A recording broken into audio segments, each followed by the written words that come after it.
Halo Taurus, selamat datang kembali dan terima kasih sudah mampir. Semoga kamu dalam keadaan sehat. Ini adalah reading untuk bulan Oktober. Kita akan lihat apa yang kamu perlu tahu di bulan Oktober ini ya. Oh, aku nggak tahu ya apakah ini efek Oktober itu musimnya Scorpio.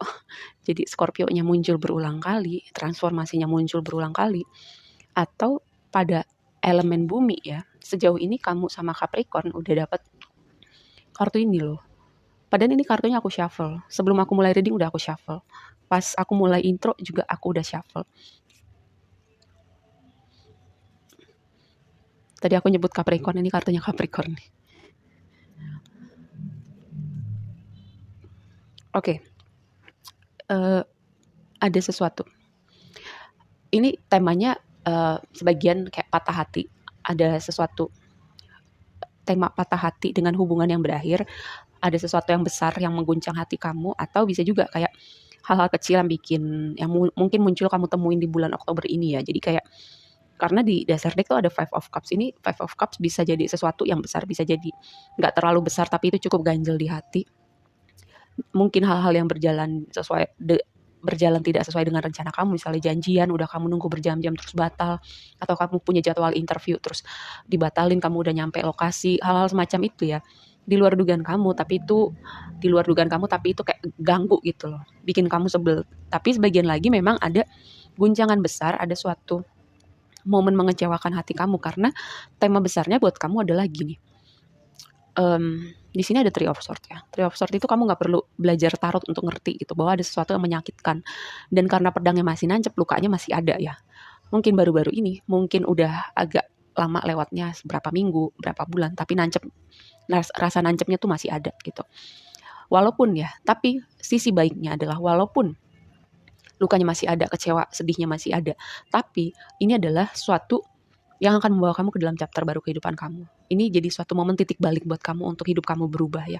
Pada awalnya mungkin kamu nggak ngerti, tapi seiring waktu bergulir, seiring semesta mendatangkan satu momen berikutnya, atau kayak membuka pintu-pintu buat kamu, karena death itu berbicara transformasi gitu. Aku nggak melihat death sebagai sesuatu yang menakutkan ya. Bahwa transformasi itu kadang ada satu titik di hidup kita, itu bagian yang tidak terhindarkan. Dan kamu perlu perhatikan, di sini matahari terbit kembali gitu ya. Hidup nggak selalu gelap, hidup nggak selalu sedih, badai pasti berlalu gitu. Kalau kamu misalnya sekarang sedih, kecewa, kamu nggak akan selamanya sedih, kecewa. Nanti kamu akan senyum lagi, kamu bahagia lagi, kamu akan ketemu orang baru lagi. Momen-momen kegagalan kamu nanti kamu akan melihat ya, ada hal-hal yang berhasil di hidup kamu, ada pencapaian-pencapaian yang akan kamu temuin ke depannya. Seperti itu. Dengan death itu aku selalu mengartikan seperti itu. Blessing-nya buat kamu adalah, ini adalah waktu dan ruang yang semesta berikan buat kamu ya. Untuk ada hal-hal di hidup kamu yang perlu kamu evaluasi. Bisa jadi berhubungan dengan gimana kamu menjalani hubungan romantis kamu, gimana kamu menjalani pekerjaan kamu, gimana kamu menjalani hidup kamu gitu, secara general ya.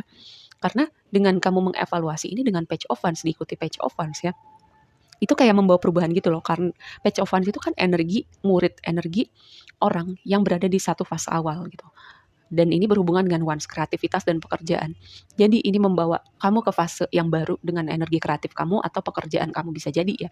Kamu jadi kayak terinspirasi untuk alih profesi, pindah kantor, memulai suatu bisnis baru, atau kamu kayak punya energi kreatif tapi tadinya kamu nggak ekspresin karena kamu mungkin sibuk dengan apalagi tuh, dengan pacaran, dengan hubungan kamu, dengan apalah hal-hal lain gitu, kamu sibuk, jadi nggak punya energi untuk channeling energi kreatif kamu. Tapi ini semesta memberi ruang dan waktu buat kamu untuk melakukan hal itu gitu. Jadi walaupun awalnya mengguncang, walaupun awalnya ngagetin, tapi ini momen titik balik buat kamu ya. Nih, tantangannya adalah kebingungan, wajar kalau dalam fase transisi, wajar kalau kamu masih memproses, karena tadi aku bilang ini nancapnya masih berasa ya. Wajar kalau ada momen-momen kebingungan, momen-momen capek, momen-momen sebagian lagi ini berhubungan dengan pekerjaan, kayak kamu capek, kamu perlu memperhatikan atau memberi waktu buat diri kamu istirahat, untuk break, untuk ngasih boundary ya. Kadang ada lingkungan kerja, rekan kerja atau atasan yang nggak manusiawi gitu ya. Udah jamnya pulang, udah jamnya selesai, kayak atau weekend masih dihubungin. Ini waktunya memberi boundary gitu. Dan juga keluar dari kebingungan, karena Seven of Cups itu adalah energi kebingungan atau membuat pilihan yang tepat gitu. Kadang kita dihadirkan dengan banyak pilihan, Tapi justru pilihan-pilihan itu yang membuat kita bingung ya. Makanya di sini tuh ada four of swords gitu. Kamu perlu berhenti sejenak. Ada hal-hal yang perlu kamu evaluasi, kamu pikirkan. Dan four of swords itu muncul biasanya memang kamu perlu kayak konsentrasi gitu. Benar-benar fokus untuk mikirin hal ini atau mengevaluasi hal ini. Sesuatu yang perlu kamu perhatikan. Dengan dua kombinasi ini tuh kayak aku mendapatkan sosok yang manipulatif ya. Entah siapapun sosok ini, antara rekan kerja, atasan, teman, pasangan, anggota keluarga. Karena gini, Queen of Cups itu, King sama Queen of Cups harusnya jadi orang yang hatinya paling baik, paling mengerti, paling nurturing ya, paling care sama orang lain. Tapi ketika pairingnya sama Devil, kayak hal pertama yang aku dapat ini kayak orang yang gini, bisa manipulatif. Orang yang tahu kayak gimana bikin kamu merasa bersalah. Walaupun gak ada yang salah gitu. Kayak ketika kamu ngasih boundary, ketika kamu belajar memprioritaskan diri kamu, mereka akan mengatakan contoh hal kayak gini, kalau berubah, kalau nggak asik lagi, kok kamu kayak nggak peduli lagi sama aku, hal-hal semacam itu ya. Karena itu tadi, mungkin sebagian dari kamu udah mulai memikirkan, terus mulai membawa perubahan, dan ada orang ini nih, yang menggunakan energi Queen of Cups-nya, tapi dari sisi gelapnya Queen of Cups ya. Lalu juga orang ini ketergantungan sama kamu, entah itu secara emosional, mungkin secara finansial, atau ketergantungan-ketergantungan yang lain. Jadi kayak dia itu mungkin menjadikan kamu sebagai sandaran hidupnya gitu ya. Apa-apa ke kamu. Kamu tuh harus selalu ada buat dia, atau kayak kamu harus memprioritaskan dia. Mungkin dia yang paling mau di ngertiin. Kan hubungan itu harus seimbang ya, hidup juga harus seimbang. Tapi dia seperti itu gitu. Ini yang aku dapat dengan dua kombinasi ini ya. Makanya kayak reading kamu tuh ditutup dengan Nine of Wands gitu. Nine of Wands ini adalah kartu boundary. Ya, kamu udah belajar, kamu udah banyak berpikir, kamu udah banyak mengerti, terus kamu ngasih boundary. Yang ngasih boundary itu butuh proses dan gak langsung bisa dalam semalam. Apalagi hal yang udah berlangsung lama, terutama dengan dinamika codependent, terutama dengan orang-orang yang ketergantungan sama kamu. Orang-orang yang tahu gimana bermain-main dengan rasa bersalah kamu ya. Karena Three of Cups ini harusnya jadi kartu yang kartu yang sinyal positif, kebahagiaan, perayaan, menghabiskan waktu bersama orang-orang terdekat, support system kamu, keluarga jiwa kamu. Tapi di satu sisi, di sini kamu perlu belajar boundary dengan circle kamu, dengan orang-orang terdekat kamu, atau part lainnya dari dua kombinasi ini. Jadi kedepannya kamu ketika ketemu orang-orang baru tuh, kamu belajar untuk ngasih boundary, tapi jangan sampai di titik ekstrim kamu jadi parno gitu sama orang baru. Gitu. Kamu harus tahu batasnya, kamu ngasih boundary, dan batasnya di mana kamu terlalu protektif sama diri kamu, sama hati kamu jadi parno gitu ya. Jadi kayak memproyeksikan. Ketika memproyeksikan masa lalu itu berarti masih ada part di dalam diri kamu yang belum benar-benar pulih. Tapi nggak apa-apa, itu semua butuh proses. Ya, setidaknya kamu udah punya awareness untuk memulai perjalanan ini ya.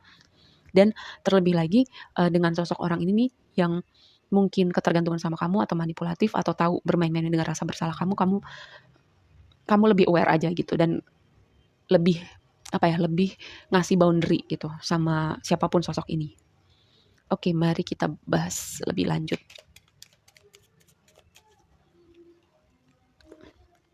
Pergi. Bisa dipahamin sih kalau ada yang capek banget ya, badai. Cakra hati.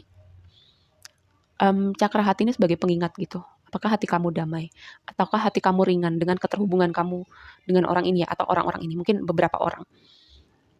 Kayak orang ini tuh ngasih rasa damai atau membawa beban berat di hati kamu? Ini sebuah pertanyaan. Ya. Dan ketika kamu walking away ini bukan berarti kamu langsung, aku gak mendapatkan bahwa walking away ini kamu pergi atau ada yang pergi, tapi lebih kepada kamu yang ngasih boundary, dan ini gak diterima dengan baik sama siapapun orang ini ya. Tapi ingat, hati kamu tuh rasanya gimana? Apakah ini rasa damai atau rasa beban berat dengan keterhubungan kamu dengan orang-orang ini? Oke, kita tutup dengan satu pesan lagi.